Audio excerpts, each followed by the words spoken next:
अंधी सास का सच। निशा की सास अंधी थी, वो ठीक से देख नहीं सकती थी, लेकिन शादी के बाद माँ जी खाना खा लीजिए, और हाँ मैं आपको दवाई दे रही हूँ वो भी खा लीजिए। नहीं नहीं बेटा, तू बस खाना बना ले, मुझे अंदाजा है मैं खुद ही खा लूंगी सब कुछ। रोज सुबह निशा की सास की आदत थी। निशा बेटा, सब्जी दे दे, मैं काट देती हूँ।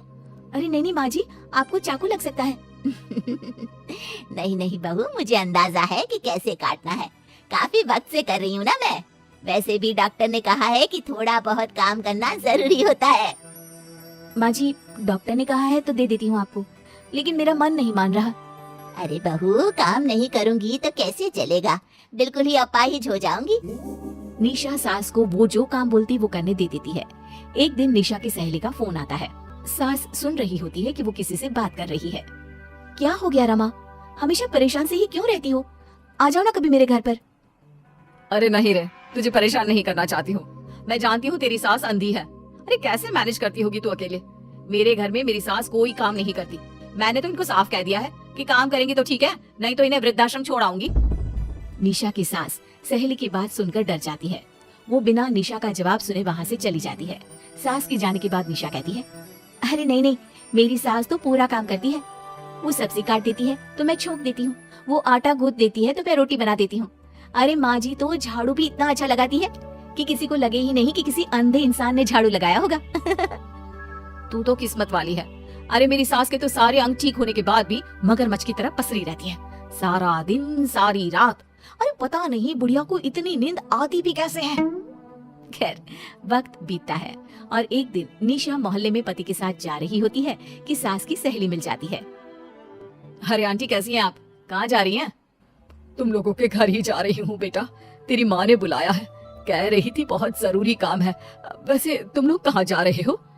हम मेरे मायके जा रहे हैं। अच्छा आप मम्मी जी के पास रहेंगी तो हम लोगों को कोई चिंता भी नहीं होगी। बेटा बहू चले जाते हैं। सहेली निशा के घर में जैसे ही घुसती है उसकी सास कहती है, आ गई रीना, जब से अंधी हो गई हूँ तू तो आती ही नहीं घर। अरे क्या बताऊं सीमा, तेरा तो मुझे कुछ समझ में ही नहीं आया।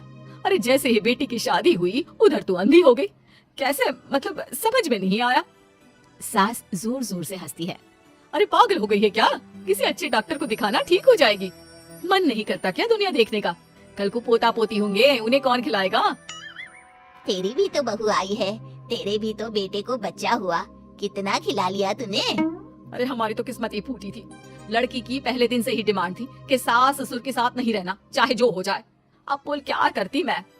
फिर क्या कर लिया तूने? दोनों आंखें होने के बाद भी परेशान ही है ना? हाँ पर चल कम से कम दुनिया देख तो रही हूँ ना, तेरी तरह अंधी तो नहीं हो गई। निशा की सास शांत हो जाती है, उनकी आंख से आंसू गिरने लगते हैं। अरे अरे रो मत, क्यों रो रही है? वैसे भी दुनिया में ऐसा कुछ नहीं है कि जो देखा जाए। चालाक बहू है और ऊपर से वो बेटे जिन्हें बचपन से सीने से चिपका कर पाला, वो भी बीवियों के कहने पर माँ से लड़ पड़ते हैं। तेरी गुलाबी रंग की साड़ी बहुत अच्छी लग रही है, और ये जो चश्मे का फ्रेम है ना, जच रहा है तुझ पर। सहेली शांत हो जाती है। मतलब तू अंधी नहीं है, तू देख सकती है। हाँ, तू मेरी सबसे खास सहेली है इसलिए बता रही हूँ, मैं ठीक हूँ, बिल्कुल ठीक। अरे तो फिर अंधी होने का नाटक क्यों कर रही है? दुनिया देख ली है मैंने, देखा है मैंने कैसे सास को देखकर बहुएं रंग बदलती है। मैं अपने बेटे के बिना नहीं रह सकती। पति का साया तो पहले ही उठ गया, बेटे को बहू ले गई तो क्या करूंगी? सारा काम कर देती हूँ, वो इसी में खुश है। सहेली निशा की सास को गले लगा लेती है। लेकिन झूठ बोलकर कब तक? अरे कब तक ऐसे रहेगी? थोड़ी ही देर में बाहर से बेटा बहू के आने की आवाज आती है। बस चुप कर, जो मैं कर रही हूँ बस साथ दे मेरा, नहीं तो। बहू घर पर आती है। सामने 2 कप में चाय, शादी की एल्बम और कुछ खाने पीने का सामान रखा था। माँ जी कुछ खाया आपने? खाना क्या है बहू, बस चाय पी है। सब्जी दे दे, मैं काट देती हूँ, रात के खाने की तैयारी हो जाएगी। अरे नहीं माँ जी, मैं खाना बना लूंगी, आप आंटी के साथ बैठिए ना। बहू सारा खाना बनाकर सास को आवाज देती है और सभी बैठकर खाना खाते हैं। माँ जी ये लीजिए, कटहल खा लीजिए, ये कह रहे थे कि आपको बहुत पसंद है। हाँ, ला दे। बहू सास को रोटी का डिब्बा पकड़ाती है, लेकिन सास नहीं पकड़ती। वो कटहल देना बहू। बहू जल्दी से सास को कटहल दे देती है। अगले रोज फिर सास झाड़ू लगा रही होती है कि बहू कहती है, माँ जी आप ठीक से झाड़ू नहीं लगा रही, पीछे देखिए कितना सारा कचरा फैला हुआ है, लाइए मैं लगा देती हूँ। सास डर जाती है और पीछे देखती है। कहाँ कहाँ बहू? अरे कहीं तो नहीं है कचरा, देख। नहीं माँ जी, आप देख नहीं सकती ना, इसलिए आपको नहीं दिखा। बहू सास से झाड़ू लेकर सारे घर में झाड़ू लगा देती है। सास अब जो काम करने जाती बहू उनसे छीन लेती। क्या बात है बहू, आजकल तुम मुझे कोई काम क्यों नहीं करने देती? माँ जी काम ही क्या है, हम 3 लोगों के लिए खाना और 2 कमरे की घर की सफाई, ये तो मैं आसानी से कर सकती हूँ। सास को समझ में नहीं आता कि आखिर बहू ऐसा क्यों बोल रही है। वो कुछ दिनों तक सब देखती है और फिर एक दिन बहू की सहेली आती है। अरे रमा क्या बात है, कैसे आना हुआ, बैठ मैं चाय लाती हूँ। अरे नहीं नहीं निशा, तू सहेली से बात कर, मैं ले आती हूँ चाय। वाह क्या बात है, तेरी सास को आंख से दिख भी नहीं रहा लेकिन चाय बनाने को तैयार, और एक मेरी वाली है हाथ पैर हिलाने के भी पैसे लेती है। वैसे यार आज मैं रिलैक्स हूँ, छोड़ आई मैं उन्हें वृद्धाश्रम।